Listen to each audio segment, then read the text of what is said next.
Hello friends, welcome to my channel. मेरा नाम है ध्रुव और आप देख रहे हैं the learners community in technology. आज हम बात करने जा रहे हैं fourth semester Hindi A subject का, जो हमारा एक लेसन चल रहा है अशोक के फूल निबंध। ठीक है, जिसके राइटर हैं आचार्य हजारी प्रसाद द्विवेदी। तो मैंने उसके ऊपर 2 वीडियो ऑलरेडी बना दी है, जिसमें मैंने फर्स्ट वीडियो में जीवन परिचय और सेकंड वीडियो में जो अशोक के फूल हैं उसका पूरा सार बताया है।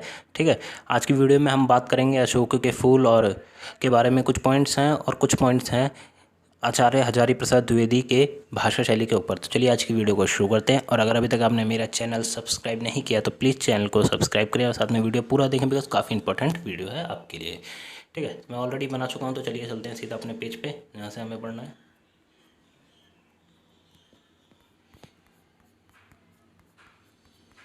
यहाँ से आपकी भाषा शैली का पॉइंट यहाँ से स्टार्ट होता है।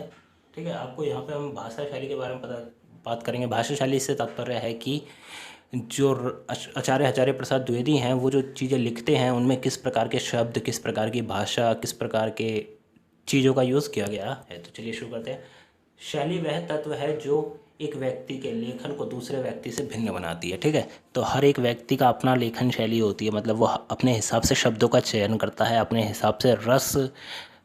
ठीक है, जो भी हम चीज़ें ग्रामर में होती है, हिंदी ग्रामर में, वो सबका अपने हिसाब से यूज़ करता है। तो ये अलग अलग व्यक्ति के अपने अपने वो हैं कि वो किस प्रकार से यूज़ करता है। तो और यही है कारण है कि भाषा शैली सबको एक दूसरे से भिन्न बनाती है। उसके बाद आता है द्विवेदी जी की धारणा है कि लेखक की पराजय उस स्थान पर है जहाँ वह अपने प्रयोजन के प्रकट करने के लिए कम शब्द का प्रयोग करके या अधिक शब्दों का प्रयोग करके उसका निरर्थक कर दें। ठीक है, तो जो आचार्य हजारी प्रसाद द्विवेदी हैं उनका एक मानना है, या फिर हम कह सकते हैं उनकी एक धारणा है कि जब लेखक जो कि लिख रहा है अपने शब्दों को कम करे कुछ ज़्यादा समझाने के लिए, या फिर ज़्यादा शब्दों का यूज़ करे कुछ समझाने, किसी चीज़ को समझाने के लिए, ठीक है, और वो चीज़ निरर्थक हो जाए, मतलब किसी काम की ना रहे, तो वो बेकार है। ये उनकी एक धारणा है। उसके बाद आता है नेक्स्ट पॉइंट कि द्विवेदी जी भाषा को स्पष्ट करना लेखक लक्ष्य मानते हैं और साथ ही सरल सहज भाषा सजीव शैली का पक्षधर हैं। तो जो द्विवेदी जी हैं वो लेखक से चाहते हैं, या फिर चाहते हैं कि लेखक क्या करे, लेखक सरल भाषा का यूज़ करे। ठीक है, सरल सहज भाषा का यूज़ करे और उसी के ऊपर अपने जो भी वो कंटेंट लिख रहा है उसका लिखे। फिर आता है द्विवेदी जी की भाषा शैली विषय के अनुरूप होती है, विषय के अनुरूप उनकी भाषा शैली में परिवर्तन आता है। ठीक है, तो आचार्य हजारी प्रसाद द्विवेदी की जो भाषा शैली है वो विषय के अनुरूप है। अगर विषय जैसे ये अशोक का फूल है जो निबंध है, एक प्रकार से इस निबंध में सौंदर्यता के बारे में बताया गया है। ठीक है, तो यहाँ पे सौंदर्यता से रिलेटेड शब्दों का यूज़ किया गया है। वहीं पे अगर कोई ऐसा होता है जहाँ पे करुणा है या फिर किसी का दुख प्रकट करना है तो उस प्रकार का होता है। अगर हंसी का हास्य कुछ करना है तो उसके हिसाब से इनका जो भाषा शैली है वो चेंज होती रहती है।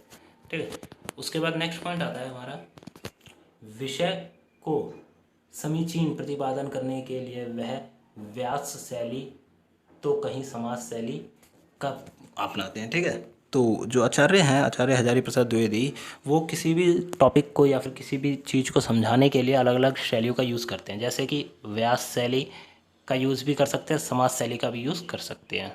इसमें इस प्रकार से दिखाया गया है। उसके बाद आता है पाठकों के सम्मुख अपनी बातें सरल, स्पष्ट एवं प्रभावशाली रूप से प्रस्तुत करने के लिए वह बीच बीच में अवान्तर कथाएं प्रस्तुत करते हैं, कहीं पुरानी संस्मरण अनुभव बताकर पाठकों का आत्मदायी स्थापित करते हैं। तो जो आचार्य हजारी प्रसाद द्विवेदी हैं उनका एक कह सकते हैं कि अच्छी बात है उनकी राइटिंग में, और वो ये है कि जब भी वो कुछ लिखते हैं तो लिखते समय वो पूरी की पूरी स्टोरी नहीं देते हैं आपको बीच बीच में कुछ नई चीज़ें भी बताते हैं। जैसे कि किसी के ऊपर वो निबंध लिख रहे हैं तो बीच में वो कोई कहानी डाल देंगे, अपना कोई संस्मरण डाल देंगे, उनका कोई अनुभव डाल देंगे, जिससे कि जो पाठक है, मतलब पढ़ रहा है, पढ़ने वाला, ठीक है, उसको आनंद आता रहे, उसको बोरियत ना आए किसी भी चीज़ को पढ़ते हुए। फिर आता है कि द्विवेदी जी सरल सहज भाषा के पक्षधर हैं। द्विवेदी जी की उच्च कोटि के शब्द शिल्पी है। ठीक है, तो आचार्य हजारी प्रसाद द्विवेदी एक तो सरल भाषा का प्रयोग करते हैं, सरल और सहज भाषा के पक्षधर हैं, हमेशा अपने उसमें सरल और सहज भाषा का प्रयोग करते हैं। दूसरा, द्विवेदी जी उच्च कोटि के शब्दों की शिल्पी है। ठीक है, उनके पास उच्च कोटि के शब्द हैं जिनका वो प्रयोग करते हैं अपने लेखन कार्य में। फिर आता है द्विवेदी जी की अधिकांश रचनाएं में तत्सम शब्दावली देखने को मिलेगी। तो द्विवेदी जी जो हैं उनके जितनी भी रचनाएं हैं उसमें आप अगर पढ़ेंगे ध्यान से सबको तो आपको उसमें एक प्रकार से तत्सम शब्दावली सब में देखने को मिलेगी, परंतु कुछ अपराधियों को छोड़कर, ठीक है, सॉरी यहाँ पे अपराधी नहीं आएगा, यहाँ पे कुछ एक दो को छोड़कर अधिकांश में जटिलता प्रदर्शित की गई है। ठीक है, तो एक या दो को छोड़ दें, मतलब कुछ को छोड़ दें तो सबके जितने भी उन्होंने लिखे हैं उन सब में एक जटिल, मतलब एक ऐसे टॉपिक पे बात की गई है जो कि काफ़ी ज़्यादा जटिलता प्रस्तुत करता है। फिर आता है यहाँ पे अशोक, यहाँ पे एक उदाहरण दिया गया, अशोक में फिर फूल आ गए और इन छोटे छोटे लाल लाल पुष्पों को मनोहर स्तबकों को कैसे मोहन भाव है। ठीक है, तो ये जो आचार्य का अशोक के फूल हैं उसके अंतर्गत एक लिखा गया कोटेशन टाइप का है।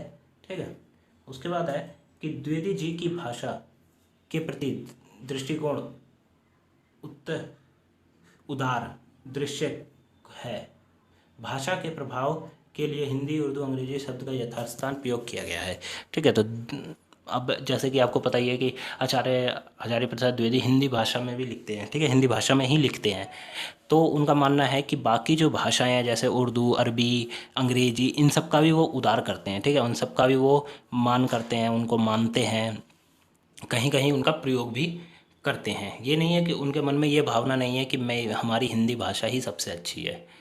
स्थानीय और देशज शब्दों का भी प्रयोग परहेज नहीं है। ठीक है, तो वो अपने लेखन में किसके स्थानीय, ये याद करने वाली बात है, स्थानीय और देशज दो प्रकार के शब्दों का भी प्रयोग वो करते हैं, शब्दावली का प्रयोग करते हैं।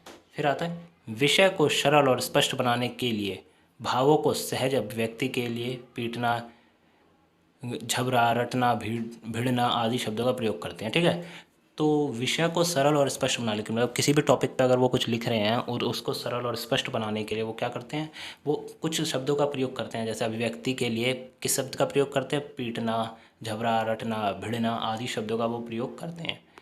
ये जितने भी पॉइंट्स हैं ये आपके नोट्स को पढ़ के, स्टडी मटेरियल को पढ़ के बनाए गए हैं। ठीक है, द्विवेदी जी के कथन में अधिकतर आश्चर्यबोधक, प्रश्नार्थक, पूर्ण विराम आदि चिन्हों का सार्थक प्रयोग से उनके कथन अधिक प्रभावशाली होते हैं। ठीक है, तो अब जब हम कुछ लिखते हैं तो लिखने की हमारी सबसे बड़ी कला यही है कि अगर हम उसमें सही जगह पर सही प्रकार का पंक्चुएशन मार्क्स का यूज़ करें। ठीक है, विराम का या फिर क्वेश्चन जिसको हम कहते हैं प्रश्नार्थक या फिर पूर्ण विराम का शब्द का आदि का चिन्हों का यूज़ करेंगे तो हमारा जो लेखन है वो काफ़ी ज़्यादा अच्छा हो जाएगा। तो इसी प्रकार उनके उसमें ये सब देखने को मिलता है। उन्हें अधिकतर छोटे वाक्य और सरल वाक्यों का प्रयोग किया है। द्विवेदी जी ने अधिकांश सरल और छोटे वाक्यों का प्रयोग करके प्रस्तुत किए हैं अपने जितने भी कंटेंट उन्होंने लिखे हैं। प्रस्तुत निबंध में आपको मिलेगा जले पर नमक, ठीक है, गला सुखा रहा हूँ, माया काटे कटती नहीं आदि ऐसे शब्दों का प्रयोग आपको यहाँ पर देखने को मिलेगा। जो हम अशोक के फूल हैं इसमें आपको ऐसे शब्दों को देखने को मिलेगा।